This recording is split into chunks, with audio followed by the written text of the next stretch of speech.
E aí, pessoal, tudo bem? Aqui quem fala novamente é Leandro, e nesse vídeo nós iremos estudar sobre a transformada de Fourier. Ao longo do vídeo, nós iremos abordar os seguintes tópicos. Vamos estudar qual a relação entre a série e a transformada de Fourier, e vamos estudar a transformada direta e inversa de Fourier. De início, é importante ressaltarmos qual o nosso objetivo com esse vídeo. Nós temos que a série de Fourier, tanto a trigonométrica quanto a exponencial, é uma ferramenta matemática responsável por representar sinais periódicos por meio do somatório de senos e cossenos ou por meio do somatório de exponenciais complexas. O nosso objetivo será expandir esse conceito para sinais não periódicos por meio de outra ferramenta matemática chamada de integral de Fourier. Para iniciar nossos estudos, nós iremos definir o seguinte sinal x de t não periódico. Ele é um pulso genérico e nós não iremos nos preocupar com os valores reais dele. Nós apenas queremos usá-lo como exemplo para atingir nosso objetivo, que é o de chegar a uma expressão para a integral de Fourier. Em seguida, nós vamos definir o sinal x de t0 de t como sendo o seguinte sinal. Ou seja, o sinal x de t0 de t nada mais é do que a repetição do nosso pulso x de t em um período fundamental genérico de valor t0. Ou seja, x de t0 de t é um sinal periódico com período fundamental t0, que é formado pelos pulsos do nosso sinal x de t, que foi definido no slide anterior.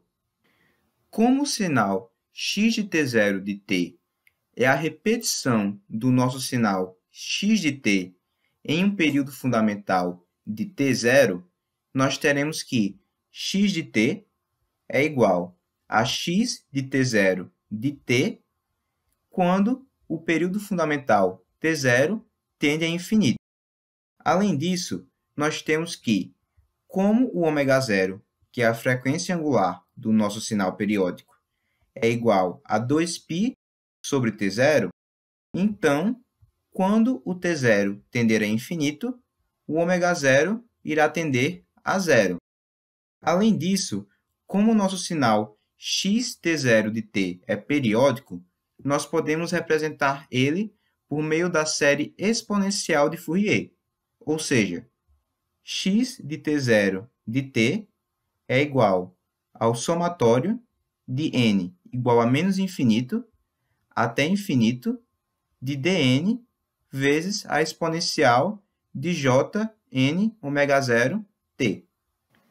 O coeficiente dn da série exponencial de Fourier do nosso sinal periódico será dado da seguinte forma: dn é igual a 1 sobre t0 vezes a integral de menos t0 sobre 2 até t0 sobre 2 de x de t0 de t, que é o nosso sinal periódico, vezes a exponencial de menos jn ω0 t dt. Quando fazemos o limite para t0 tendendo a infinito, o nosso dn será dado da seguinte forma: ao invés de os limites de integração serem de menos t0 sobre 2 até t0 sobre 2, eles serão de menos infinito até infinito. E ao invés de usarmos o sinal periódico x de t0 de t, nós usaremos o sinal x de t, que é o nosso sinal periódico para quando t0 tende a infinito. Para facilitar a notação, nós iremos definir a seguinte função: x de ômega é igual à integral de menos infinito até infinito de x de t vezes a exponencial de menos jωt dt. Dessa forma, nós podemos representar o dn como sendo 1 sobre t0 vezes o x de n ω0. Pois se nós substituirmos o ômega por n ω0 nessa função e após isso dividimos ela por t0, nós iremos encontrar o valor de dn. Dessa maneira, nós teremos que x de t0 de t é igual ao somatório de n igual a menos infinito até infinito, de dn, que como nós vimos no slide anterior, é igual a 1 sobre t0, vezes o x de n ômega 0, vezes a exponencial de jn ômega 0 t.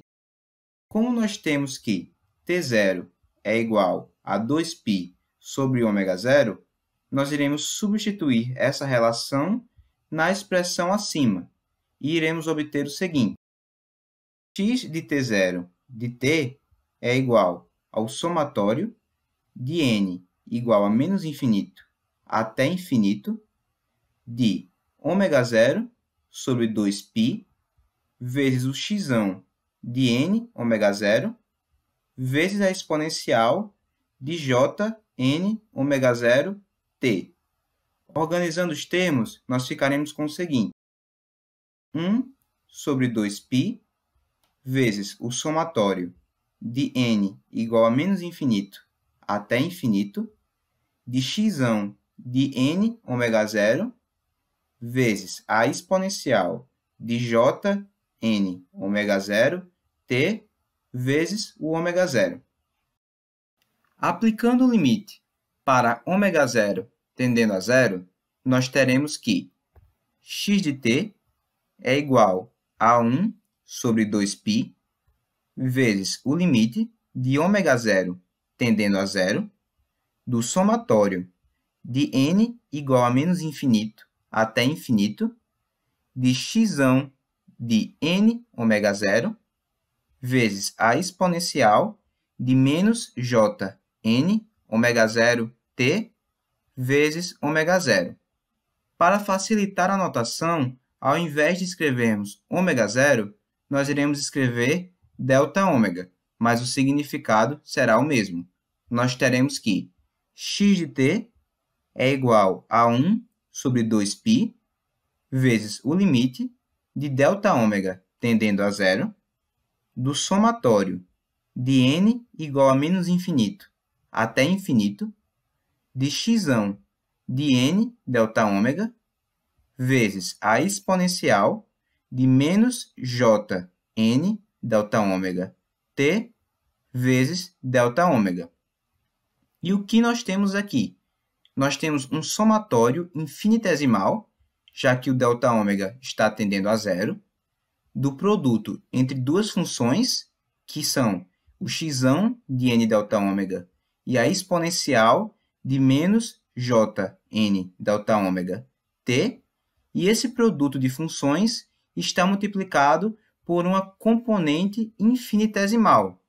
Ou seja, essa expressão aqui equivale a uma integral, e essa integral é chamada de integral de Fourier, que é a seguinte: x de t é igual a 1 sobre 2π vezes a integral de menos infinito até infinito de x de ômega vezes a exponencial de menos j ômega t de ômega. Ou seja, nós atingimos o nosso objetivo de expandir o conceito de séries de Fourier para sinais não periódicos por meio da ferramenta matemática chamada integral de Fourier. A partir dessa análise que acabamos de fazer, nós iremos definir a transformada direta e inversa de Fourier. A transformada direta de Fourier é expressa pela seguinte fórmula matemática: x de ômega é igual à integral de menos infinito até infinito de x de t vezes a exponencial de menos j ômega t dt, onde x de ômega é a especificação do nosso sinal x de t no domínio da frequência, ou seja, nós estamos passando o nosso sinal do domínio do tempo para o domínio da frequência. Já a transformada inversa de Fourier é dada pela seguinte expressão matemática: x de t é igual a 1 sobre 2π vezes a integral de menos infinito até infinito de xão de ômega vezes a exponencial de menos j ômega t de ômega. Ou seja, nós estamos passando o nosso sinal do domínio da frequência, que é o nosso xão de ômega, para o domínio do tempo, que é o nosso x de t. E nós podemos expressar um par de transformada de Fourier pela seguinte notação: x de t, que é o nosso sinal no domínio do tempo, uma seta dupla, x de ômega, que é o nosso sinal no domínio da frequência. Como exemplo, nós iremos calcular a transformada de Fourier do seguinte sinal: x de t é igual a u de t vezes a exponencial de menos at, onde u de t é a nossa função de grau unitário e a é uma constante real. Caso a seja positivo, o nosso sinal x de t será uma exponencial decrescente que começa no t igual a zero. E se o nosso a for negativo, o nosso sinal x de t será uma exponencial crescente que começa no t igual a zero. Calculando a transformada direta de Fourier do nosso sinal, nós teremos que xão de ômega é igual à integral de menos infinito até infinito do nosso sinal x de t vezes a exponencial de menos j ômega t dt. Porém, nós temos que, de menos infinito até infinito, o nosso sinal x de t é igual a zero. E de zero até infinito, o nosso sinal x de t é igual à exponencial de menos at. Ou seja, xão de ômega é igual à integral de zero até infinito da exponencial de menos at vezes a exponencial de menos j ômega t dt. E nós podemos juntar essas duas exponenciais em uma só, obtendo a seguinte expressão: integral de zero até infinito da exponencial de menos a mais j ômega vezes t dt. E nós temos que a integral da exponencial é igual à própria exponencial dividida pelo seu argumento.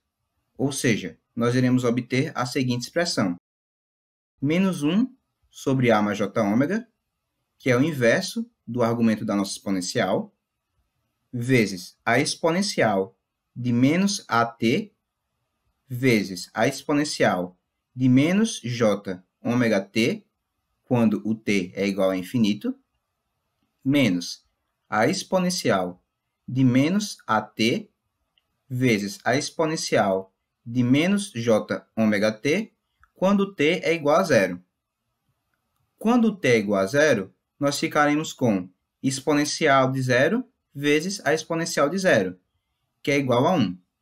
E quando t é igual a infinito, nós não poderemos obter um valor definido para a exponencial de menos j ômega t. Ou seja, a expressão exponencial de menos at vezes exponencial de menos j ômega t irá depender somente da exponencial de menos at. Se o nosso a for negativo, quando o t tender a infinito, a exponencial de menos at irá tender a infinito. Ou seja, nós teremos infinito vezes um valor indefinido. Ou seja, nós não poderemos encontrar um valor numérico para essa expressão. Porém, quando a é positivo, a exponencial de menos at, quando t tende a infinito, é igual a zero. Ou seja, nós ficaremos com zero vezes um valor indefinido, que é igual a zero. Dessa forma, nós ficaremos com 0 menos 1, que é igual a menos 1, vezes menos 1 sobre a mais j ômega. Ou seja, xão de ômega é igual a 1 sobre a mais j ômega, se o nosso a for maior que zero. E essa condição do a ser maior que zero é chamada de condição de convergência da nossa transformada de Fourier. Nós temos que o nosso par de transformadas será o seguinte: o nosso sinal no domínio do tempo será igual a U de t vezes a exponencial de menos AT, e o nosso sinal no domínio da frequência será igual a 1 sobre A mais Jω, com a condição de convergência do A ser maior do que zero. Nós temos que x de ômega representa a especificação no domínio da frequência do nosso sinal x de t, ou seja, ele é a transformada direta de Fourier do nosso sinal. Para visualizar graficamente o nosso sinal x de t no domínio da frequência, nós temos que plotar o seu espectro da frequência. E nós fazemos isso plotando o gráfico do módulo de x de ômega e da fase de x de ômega. Para o valor de x de ômega que calculamos no exemplo anterior, nós temos que x de ômega é igual a 1 sobre A mais Jω. Logo, o módulo de x de ômega é igual a 1 sobre a raiz de A ao quadrado mais ômega ao quadrado, e a fase de x de ômega é igual a menos o arco tangente de ômega sobre A. À esquerda, nós temos a representação gráfica do nosso sinal x de t no domínio do tempo, já considerando a condição de convergência A maior que zero, ou seja, nós temos uma exponencial decrescente começando em t igual a zero. À direita, nós temos a visualização gráfica do nosso sinal x de ômega no domínio da frequência. Nós temos que a linha contínua azul representa um módulo do x de ômega e a linha tracejada verde representa a fase do x de ômega. É importante ressaltar que ambas as formas, tanto no domínio da frequência como no domínio do tempo, são igualmente válidas para representar o nosso sinal. Bem, pessoal, isso era tudo que eu queria passar para vocês nesse vídeo. Espero que vocês tenham gostado e aprendido conteúdo sobre transformada de Fourier, e até o próximo vídeo.